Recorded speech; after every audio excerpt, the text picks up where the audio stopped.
if something is not able to create or organize on its own, then a large collection of them cannot also make something like that happen. It's that simple. It doesn't matter how many you bring, they still lack that ability to do something. So the same with the universe. The universe could not have created itself. It couldn't have ordered itself, because that's not an attribute of the universe. Rather, it is in need of something to create it. Are we the creators of it? Human beings? No. Because we ourselves need a creator. So what is the conclusion? The conclusion of the rational mind is this: that this universe needs a creator. It needs an organizer. We need something. We need some explanation of how this universe came to be and how we came to be the way we are. And therefore it makes sense that there is something outside of this universe, different from it, separate from it, that has organized and created and that sustains this universe in which we live. So the creator. The creator is different and distinct from the creation. The creation is needy. The creation is temporary. The creation is in need of a sustainer. Whereas the nature of the creator must be different. If the nature of the creator is not different, in other words, if the creator is of the same nature as the creation, then that creator would need a creator. And if that creator was not different, then that creator would need a creator. And what you would have is creator creating creators ad infinitum. So this question, well, okay, I recognize the logic and I recognize the reason behind the existence of a creator, but then who created the creator? It's not a valid question, because the nature of the creator is different. The nature of the creator is eternal. The nature of the creator is infinite. The creator is without beginning and without end. The creator is self-sufficient, ever-living. So an ever-living, self-sufficient, eternal being does not need a creator, because that being is ever-living and self-sufficient. Let's think about this in another way. Why the existence of such a being is logically and rationally necessary. Let's give an example. If I am here, or you imagine yourselves at home, and you have a big table or you have some big cupboard, and you want to lift it and you want to move it from one place to the other. You're not able to do that on your own. You're not able to do that on your own.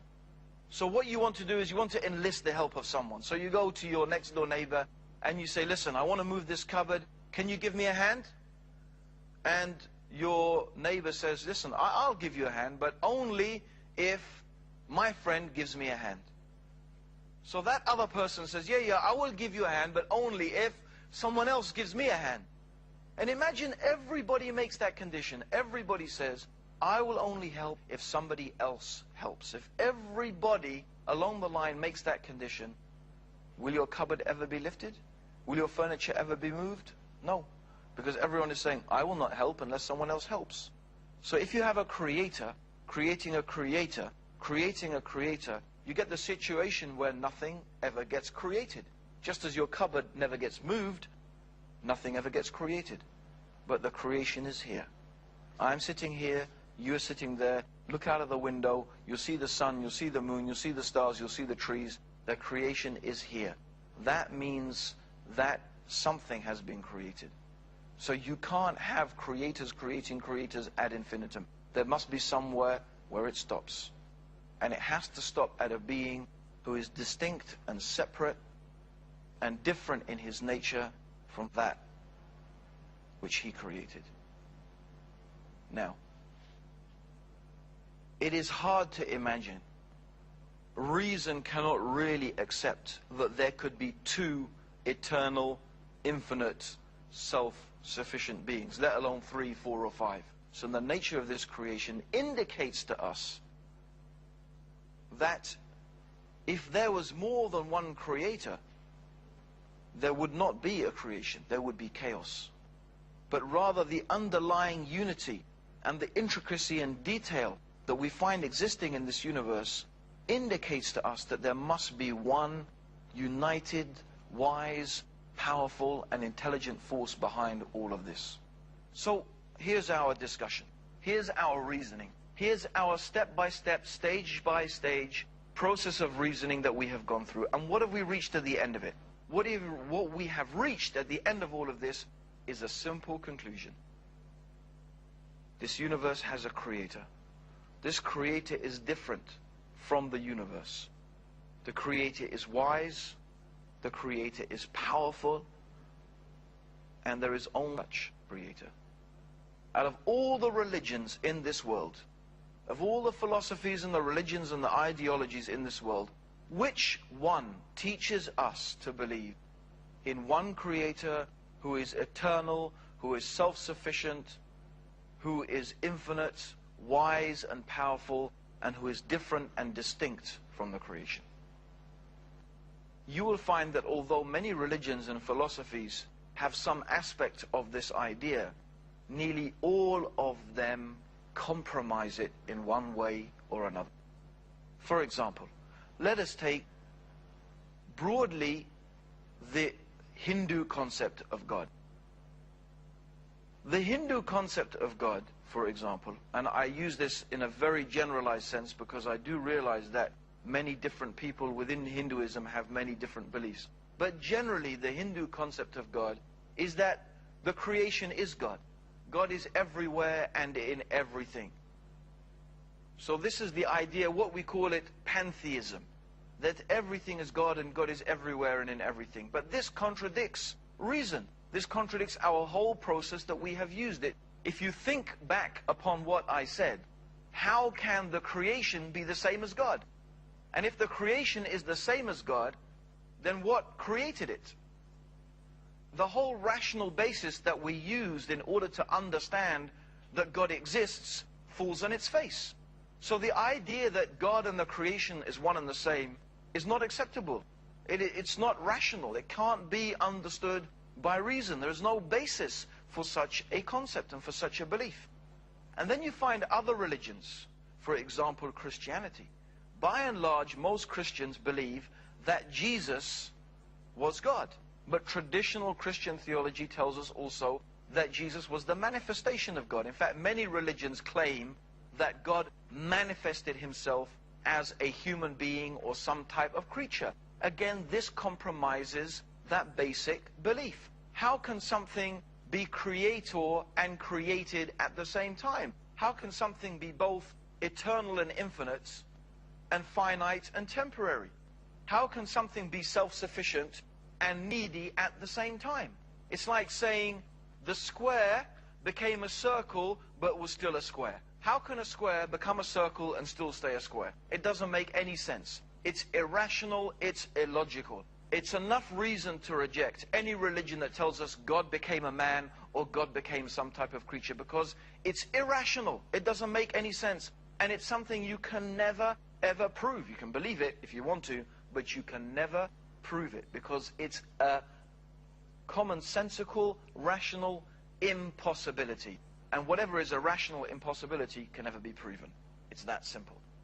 So what religion is there in the world? What religion tells us to believe in one God that is wise, self-sufficient, powerful, who has created this universe and sustains it? Well, you're reduced to very few religions. Perhaps the only two religions that teach such a clear concept of the one God is Judaism and Islam. Well, if you want to become a Jew, by and large, Orthodox Jews will tell you tough. Because if you want to become a Jew, you have to be born a Jew. Your mother has to be a Jewish woman for you to be a Jew. So what universal religion? What religion that is universal, that is there for every person, that invites every person to believe in this rational, simple, clear, commonsensical belief is left? Look to the Quran. Open the Quran, read the Quran, read about Islam, and see for yourself the concept of God that the Quran teaches. There is a chapter of the Quran called Surah Al-Ikhlas, the chapter of this purity of faith. It describes this concept of God so beautifully. It says, Kul huwa Allahu ahad, Allahu samad, لم يلد ولم يولد ولم يكن له كفوا أحد. Say He is Allah the One. Allahu Samad. That means Allah is the one which every single thing needs, but Allah is in need of nothing. So He is self-sufficient, in need of nothing, but everything needs Him. Lam yalid wa lam yulad. And He does not give birth, He is not the begetter, rather He is the creator. Wa lam yakul lahu kufuwan ahad. And there is nothing that can be likened unto Him. God is not like anything we can imagine. Whatever picture you can put into your mind, God is not like that. God is unique, God is different from this creation, and this is the beautiful, clear, rational teaching of Islam about God. And in fact, I would say, for any right-thinking, rational human being who uses their process of reasoning, that is reason enough, and that is proof enough to show that Islam and the Quran is from the Creator of the heavens and the earth. May Allah guide you, and may Allah guide me and all of us closer to the truth. I hope I will be able to continue to show you in the next episode some more evidences and some more convincing reasons why the Quran and why Islam is the divine revelation from the Creator of the heavens and the earth. Until that time, Assalamu alaikum wa rahmatullah. May God's peace and blessings be upon all of you.